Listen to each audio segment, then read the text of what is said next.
All right, guys, here we go. Hopefully I can get this posted in time for y'all. So this is the review.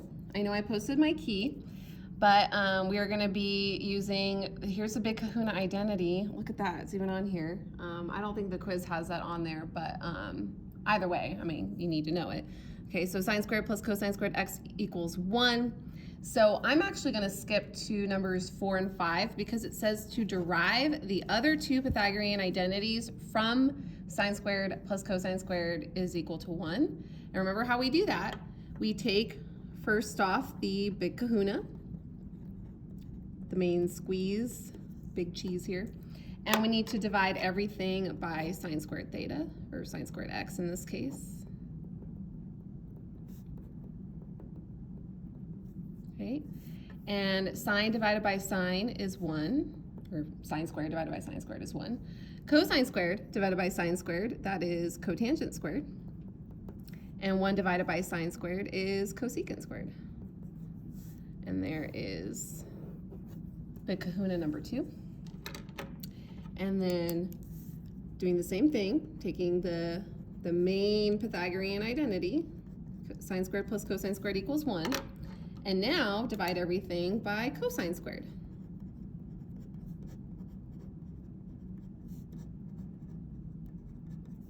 Okay, well, sine squared over cosine squared is tangent squared.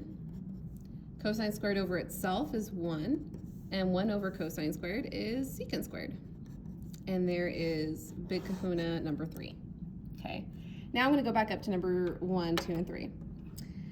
So for number 1, I see immediately, I want to zero in on this, the secant squared theta minus 1. Makes me look here because I see a secant squared.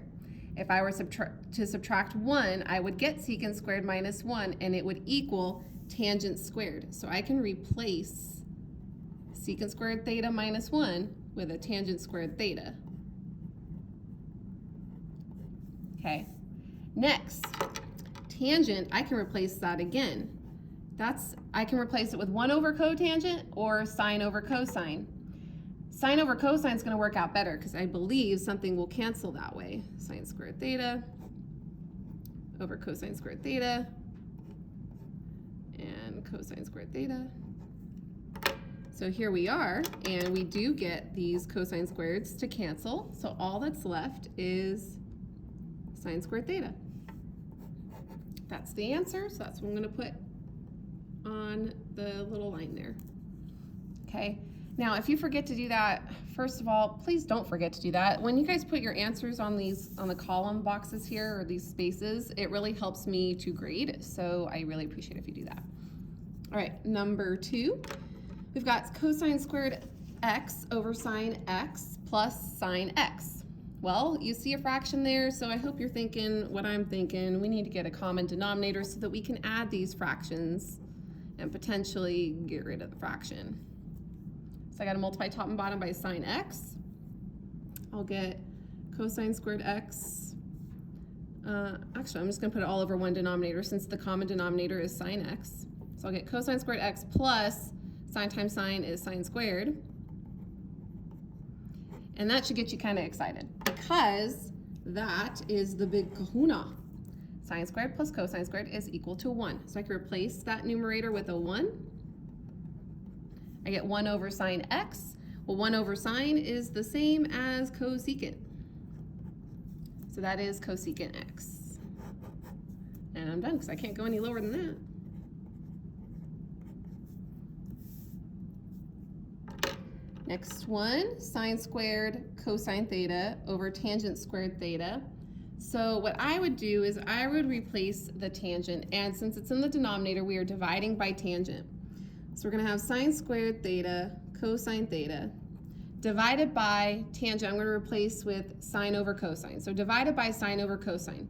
But I got to flip the second and multiply. So instead of sine over cosine, it's going to be cosine squared over sine squared. It's squared because the tangent is squared. Okay, and something beautiful happens here. These sine squareds cancel. So now I just have cosine theta times cosine squared theta. Well, cosine to the first power times cosine to the second power would be cosine to the third power. So cosine cubed theta. Yes, you can get a cube. There we go. All right, now for some right triangle trig.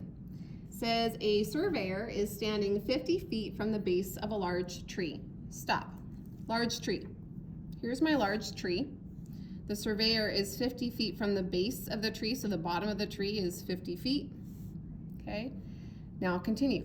She measures the angle of elevation. An angle of elevation goes from the bottom to the top. So from the bottom to the top of that tree, that's this angle right here. And she measures it to be 71.5 degrees. How tall is the tree? So our x is the height of the tree, and because the tree and the ground make a right angle, we're assuming the tree is straight up and down, the ground is flat, there's no angles here, and trees usually grow straight up unless the wind is pushing it, but we're assuming no wind. So yeah, we're assuming this tree is perpendicular with the ground. So we need to find x. There's a couple ways to go. You can use law of sines. You can use, you might even have enough information for law of cosines. Yeah, because you'll have that other angle. But we can use just SOHCAHTOA, which is what I'm going to use here. So I need to find x. It is the side opposite the angle. The side adjacent to the angle is 50. So that's the TOA of SOHCAHTOA. So I'm going to use tangent. So tangent of the angle 71.5 is equal to opposite over adjacent. So x over 50, multiply by 50 on both sides so we could solve for x. So then in our calculator, we'll get 50 tangent 71.5. Now, because we've been flipping back and forth, make sure your calculator is in degrees. Mine is, just make sure yours is. So 50 tangent 71.5 is approximately 149. How do they want us to round it? It doesn't say, so I'm gonna say to the tenths. So 149.4. So the answer is, the tree is about 149.4 feet. Don't forget your units. Okay, number 7. We've got a wheelchair ramp. It is 4 feet high. So when you think of a ramp and a person going up a ramp on a wheelchair, it's like a right triangle. They're gonna go up that ramp. So I draw my little wheelchair, I guess. I don't know. Anyways, wheelchair is going up the ramp. The height of the ramp is how tall it is vertically. So that's where the 4 feet would be. The angle the ramp makes with the ground is 18.4 degrees. So there's that. How long is the ramp? So that means they want to know the hypotenuse of that right triangle. Okay, so that's our x this time. And across from the angle is the 4, so that's our opposite side, and the hypotenuse is what we're looking for. Opposite over hypotenuse is sine. So I'm going to call that question mark x. So the sine of 18.4 degrees equals opposite over hypotenuse. That would be 4 over x. I need to get x out of the denominator, so I have to multiply by it. So we're going to get x sine 18.4 is equal to 4. And now we need to solve for x. So we need to divide both sides by sine of 18.4. And now we take it to our calculator, and I'll round it to the nearest tenth again. Okay, so 4 divided by sine of 18.4. Again, make sure your calculator is in degrees still. And we get 12.7 to the nearest tenth. So the length of that ramp is 12.7 feet. Number 8, a biologist wants to know the width of a river. So when I think of a river, like here's my river. There's the banks of the river banks. Biologist wants to know the width of the river. So that's the distance across. I'll use a different color. So we'll just call that W for width, okay? In order to properly set instruments for studying the pollutants in the water. From point A, the biologist walks downstream 70 feet to point C. So let's say that this is point A, walks downstream to point C, and that is 70 feet. Okay. From the sighting, the angle to the point across the river is 54 degrees. So from point C all the way to that point from across the river, from where we started, that is 54 degrees. Okay, how wide is the river? Well, we made a right triangle. Our right angle is where the A is, right there. Okay, so the side where the W is, that is across from the angle, so that's opposite. The side where the 70 is, that's next to the angle, so adjacent, opposite over adjacent. We are using tangent again. So tangent of 54, opposite over adjacent, so that's W over 70. And we need to solve for W. So multiply both sides by 70. So W is going to equal whatever this is in the calculator. 70 tangent 54. Again, make sure that your calculator is in degrees. And we get 96.3 feet. And then make sure you write it on the box. And there you go. Number 9.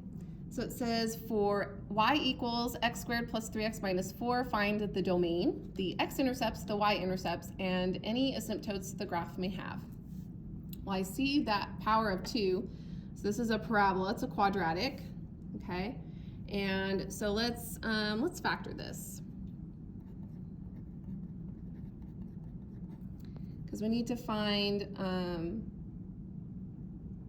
actually before, we can go ahead and do the domain. The domain of all parabolas, we use all x values. There's no restrictions on the x's. So the domain is all reals. Of any parabola, it's all reals. The y, the range is different. It depends on the y, the vertex. But for domain, it can use any x, there's no restrictions. All right, so let's do product sum on the polynomial here. The product is -4, it's got to add up to 3. Two numbers that multiply to -4 that add up to 3, well, I think 4 and -1, because 4 minus 1 equals 3. So these are the droids I'm looking for, an x and a +4, an x and a -1. So if I break these apart and set them each equal to 0, I can get my x-intercepts, because that's the next step. So x equals -4 and x equals 1. So that means I have an x-intercept at the coordinate -4, 0, and I have another x-intercept at the coordinate 1, 0. It's comma 0 because it's a point, it's a coordinate on the graph, and the y value is 0 if it's an x-intercept. If it were a y-intercept, then the x would be 0.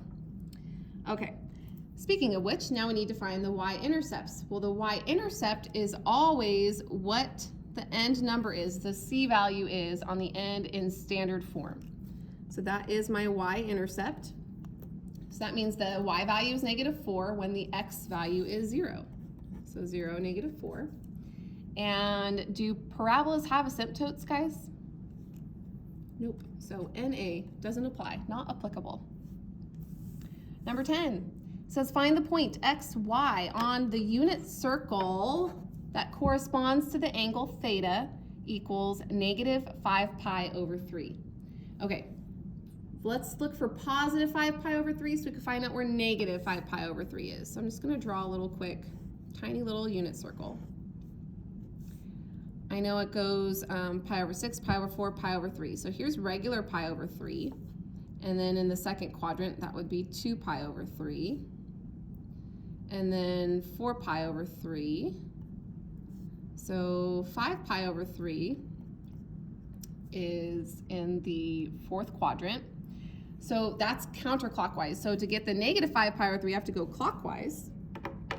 So if it's in the fourth quadrant here, -5 pi over 3 going in the other direction would be over here. So pi over 3 is the same as -5 pi over 3.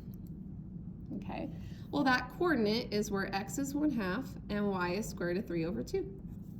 Oh, so that's the answer. They want the point x, y. So 1/2, comma square root of 3 over 2. And that's it. Gotta know your unit circle, guys. True or false? A radian is a smaller unit of measure than a degree.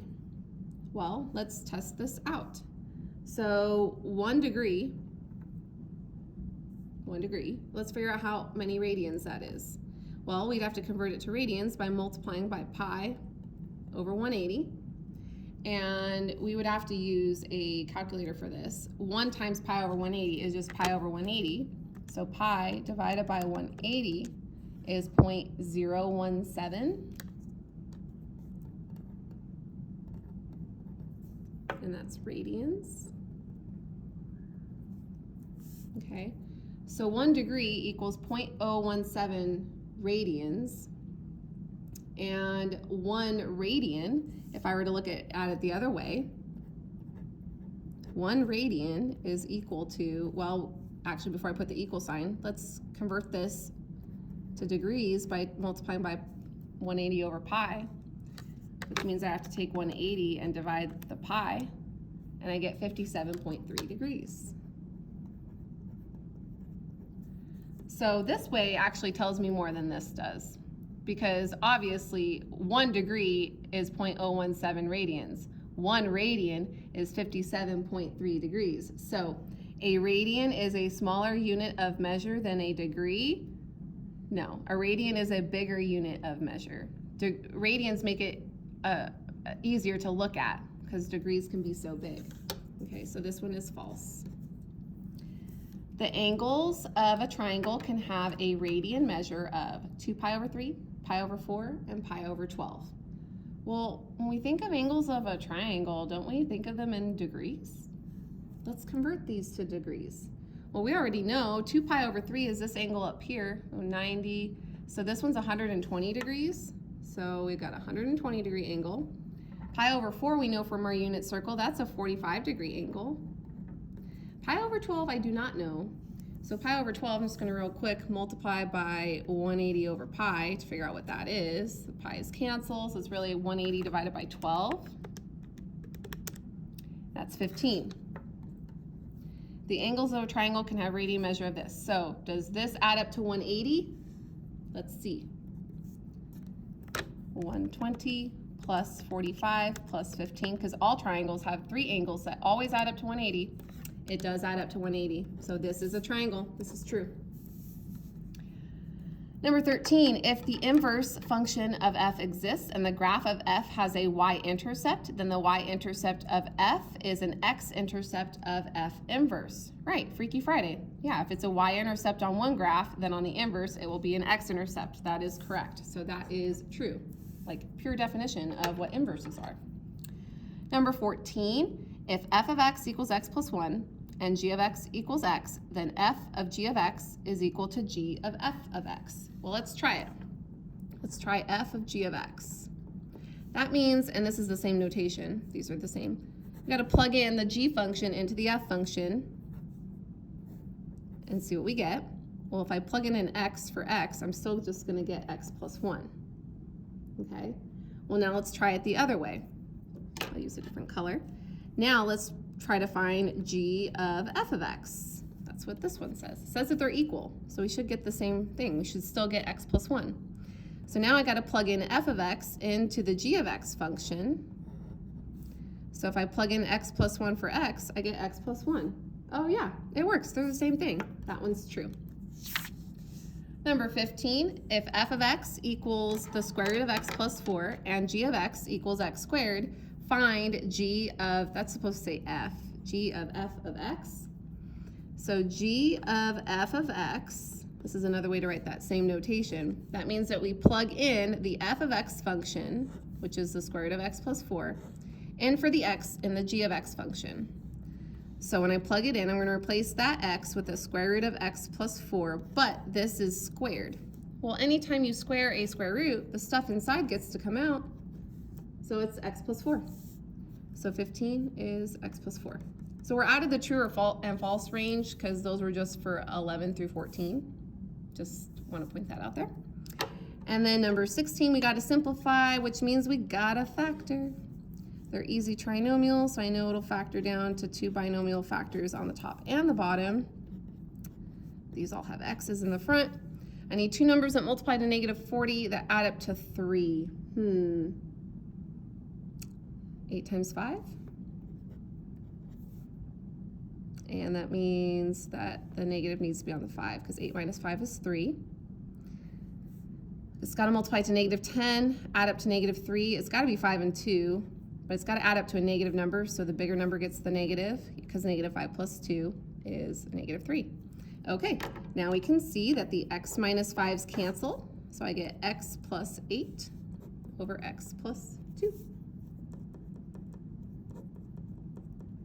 And there we go.